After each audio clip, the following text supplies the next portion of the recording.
Howdy y'all, my name is Caitlin and I'm going to teach you how to upcycle a hoodie. I would definitely say this project is more intermediate to advanced. It's not too difficult, but if you're a beginner, I'd probably recommend trying something else. For this project, you're going to need a few things. You're going to need a sewing machine, a serger.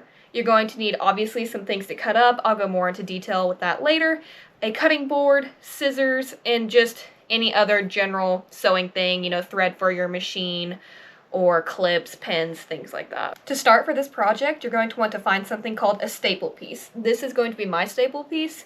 It's really just a decal off of an old shirt, a hoodie, or something that you want to make the centerpiece of your new project. I really like Reese's, and so I'm going to make myself a Reese's hoodie. After you find your staple piece, you want to pick at least 3 different mediums, if you will, and different things to cut up, really. And so I am using brown, yellow, orange, and then also this Coogie lookalike fabric. That's just some scrap fabric that I had. Once you pick out the colors that you want to use, you're ready to get started. The first step is something I call dissecting. What you're going to do is take apart each piece you're putting into your hoodie. To start, what you want to do is turn everything inside out. Here the orange hoodie is inside out and I can start dissecting it. I always start by cutting the ribbing off first, then the hood, and then the sleeves. Whenever I cut, I always leave the serge edge on the body of the hoodie. When you begin to assemble your hoodie later, you don't want to serge over an already serged edge, so just leaving it on the body and not on the individual pieces will make it easier later on. Here you can see I left that serge edge on the body and I'll be able to isolate the ribbing. You really don't have to dissect everything, but I think it makes it easier to stay organized. Now that I've cut the ribbing off, I'm going to start cutting off the hood. Don't forget when you cut to leave that serge edge on the body.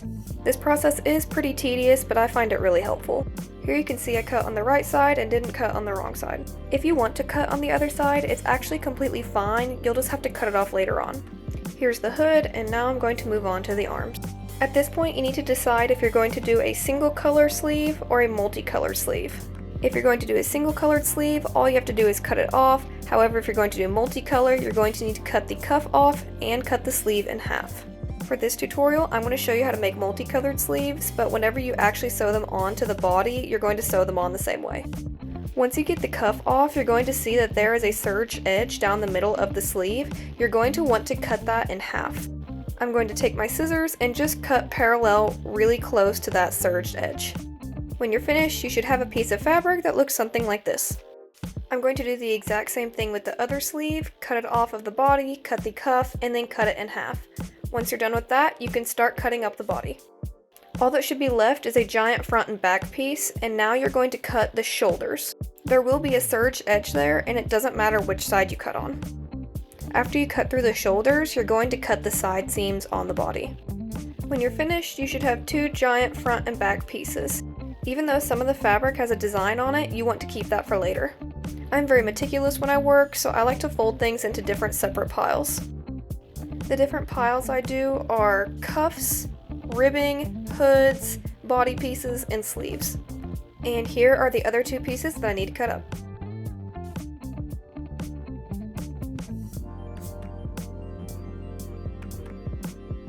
Whenever you get to the end and you need to cut the body in half, some hoodies don't have a serged edge, and that's completely fine. All you want to do is cut down one of the sides. You can cut down both sides, but I like having the pieces connected if there's not a serged edge there. When you cut up your staple piece, you're going to do it the exact same as everything else. You're going to turn it inside out, cut along the serge edges, and then put everything into piles. Here's my final organized stash. I have cuffs, ribbing, hoods, body pieces, and then the sleeves, and in the back I have the Coogie lookalike and my staple piece. These scraps right here are probably going to be too small to use in any other project, so I'm going to throw them away. However, whenever you cut up your pieces to use, you don't want to get rid of logos, and I'm going to show you why in this next step. Step number 2 is backing. What you're going to need for this is one of your unwanted logos or just a plain color. Then you're going to get your staple piece. You'll need a straight edge. If you don't have one, you can just use a plain ruler like this, and then you'll need your rotary cutter. To start, you're going to take the unwanted logo or plain color and lay it completely flat down on your cutting board. After this, grab your staple piece and you're going to lay it on top. You need to make sure that it is completely flat and there are no wrinkles. The reason you want to back t-shirts that are staple pieces or just anything that's incorporated in your hoodie is so that it's a consistent feel on the inside and there's not different layers of thickness. However, if your staple piece is already on a sweater or you're using a thick material like the Coogie Lookalike sweater, you don't have to back it. When you're done laying it out flat, get your straight edge, line it up with some of the lines on your cutting board, and you're going to cut through the staple piece and the backing piece. Bear in mind, where you're cutting right now is the size that your staple piece is going to be, so make sure that you make it however big or however small you want it to be on your hoodie. When you're done cutting it out, make sure you pull it out gently and the backing stays perfectly in line with the staple piece. If you accidentally pull one off of the other or mess it up a little, that's fine, but it will make this next step a little bit more difficult. I'm going to use spray adhesive to attach these two pieces together. It will just make it easier when I sew and the two pieces won't be coming apart. I'm spraying this out in the garage because this spray makes me nauseous and it kind of lingers in the air and I don't like it in my sewing room. I lift up the corners of the staple piece, spray a little bit underneath, and then press it flat back down. When you're done with this, you can start designing your hoodie. Now that you have your staple piece backed and everything dissected, you can now start laying out your hoodie. The first thing you're going to need is a mold. I made this mold a while ago, but you could also just use the front of any hoodie that you've cut up. Once you have a mold, you're going to grab your staple piece and pick out where you want to put it. The next piece I like to pick out is the hood and the pocket. I try not to let the same colors touch, so I like to pick the harder pieces first and then build around them.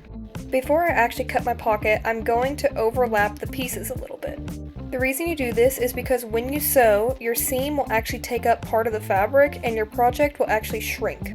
Leaving that extra little bit will prevent your project from shrinking too much and you can make sure it'll be the right size. I usually leave about 1/4 inch of extra fabric on all the sides. After I cut my pieces, I usually like to take them over to the cutting board and straighten up any of the edges that look a little crooked. If you wanted to make a more asymmetrical type hoodie, that would be okay, but for this pattern, I am going to make sure all my lines are perfectly straight. Now that I'm back at my mold, I'm going to start adding more colors. An additional step involved in the cutting process is something I call blocking. When you sew pieces together, you want to only sew straight lines. You don't want to sew corners. That means during the cutting process, you need to be mindful of where you place your pieces. For a beginner, I recommend either making 3 columns or 3 rows. When you get more advanced, you can experiment with asymmetrical patterns or not having perfectly even columns or rows, but for a beginner, I would recommend making the columns and the rows. Here are the main 3 things to remember when you're cutting up pieces for your hoodie. First, make sure all your edges are straight. Second, allow for seams. I usually do about 1/4 inch. And third, don't forget to block, which I will show you in more detail how to do during the sewing process. Here is the front of my hoodie, and now I'm going to go cut the sleeves. Just like the body, you're going to need a mold to make these sleeves. This sleeve was an extra large one that I just cut in half. When I cut, I always start at the top of the sleeve and work my way down. Once again, I don't like to let colors touch, so the first color I choose is going to be something that is not on the body where the sleeve connects. To begin, just lay your mold on your fabric and make sure it's nice and flat. Even with sleeves, you want to leave a little bit of excess on the sides because just like the body, it's going to shrink a little bit when you sew it. Another thing to remember if you don't want your sleeves to be asymmetrical is to make sure that the distance on the edge, so not the rounded part but the straight part, you want to make sure that distance is the same for both sides. I've gotten pretty good at eyeballing when I cut, but if you're not confident, then you can get a ruler and just measure how much of the color is on each side and then adjust it as needed. Here is my first chunk for the sleeves. Here I'm just evening out one of the edges, but you can also use your cutting board to measure the short ends and make sure they're the right size. Now I'm going to lay my pieces back out and lay the mold on top. When you have it even back out, you can actually flip up your mold to the edge of the first piece you cut and pick out the next color you want to use. Just like the body, I'm overlapping the pieces a little bit, accounting for the seams, and then I'm going to lay my mold back down on top and cut again. I don't really have specific measurements for each color block on the sleeve, I just kind of divide it into thirds.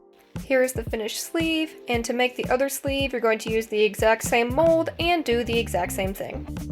Another thing you can do instead of using the mold is actually just using the pieces that you already cut and using those as a mold. Because you already accounted for seams using these pieces, you don't have to account for seams when you cut again, you just have to cut it to the actual size. For one of my sleeves, I'm making a multicolored patch within it. However, if you're a beginner, I would just recommend doing plain 3-color sleeves. Once your sleeves are cut, you can then pick out 2 cuffs that match. I reorganized the scraps over here, and this is what we need to sew together. I'm actually going to do the back later because I need this mold to make it, but I have 2 sleeves and a body all ready to sew. Okay, now that we have everything cut, we are ready to sew, and I'm going to explain more about what blocking is right now. So whenever you clip these together, all these pieces, you have to clip them in a certain order. For example, this row right here, I'm going to clip these 2 pieces together and I will have a row. What you don't want to do, for example, is let's say I have this piece and this piece. You don't want to sew that onto there. That creates a corner right here.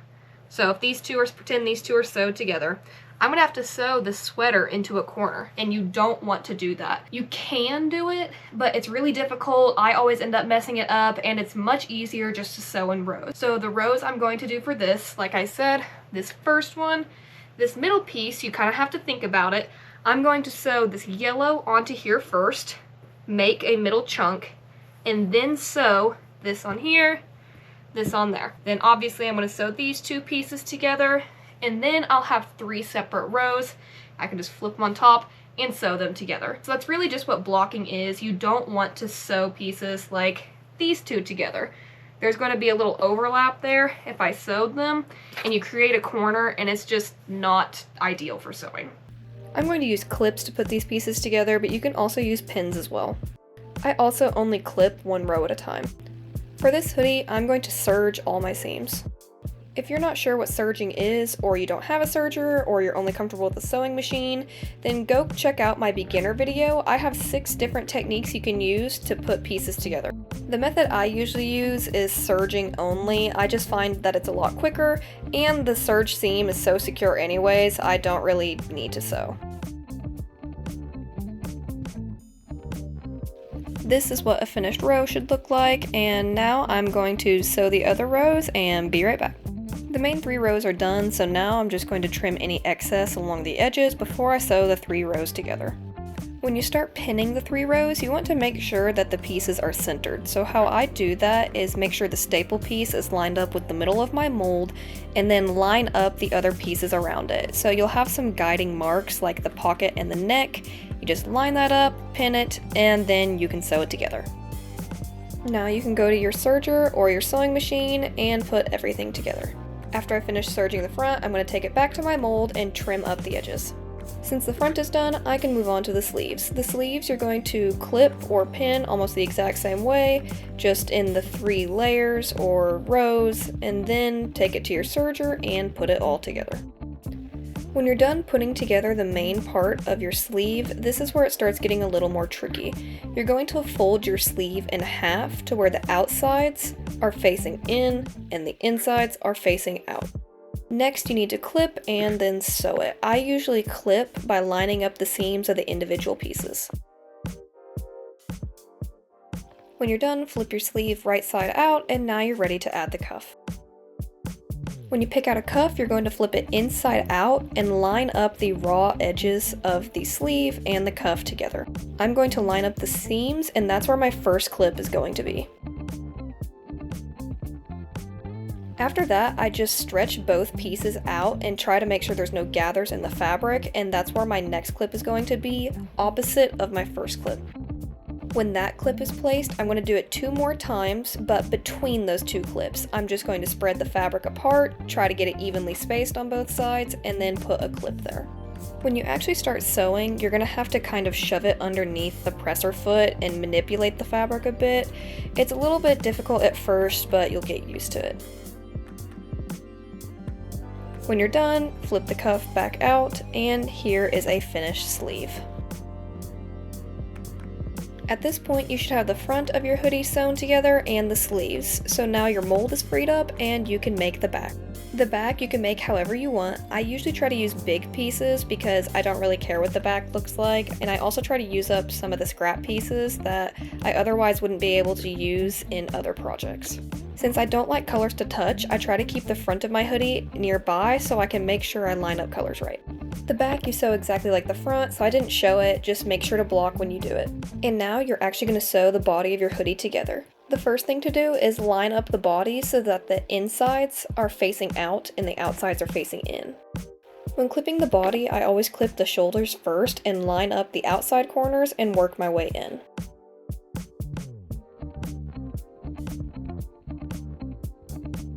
Clipping the sides is where it gets a little bit more complicated because you're not going to clip all the way up. I usually start by clipping the sides starting at the bottom corner, go up about halfway, and then I'm actually going to use my sleeve to measure how far up I need to clip. This measurement doesn't have to be super precise, but I'm going to line up my sleeve with the end of the hoodie by the shoulder and then stretch it down as far as it will go, and wherever the end of my sleeve goes, that's where my last clip is going to be.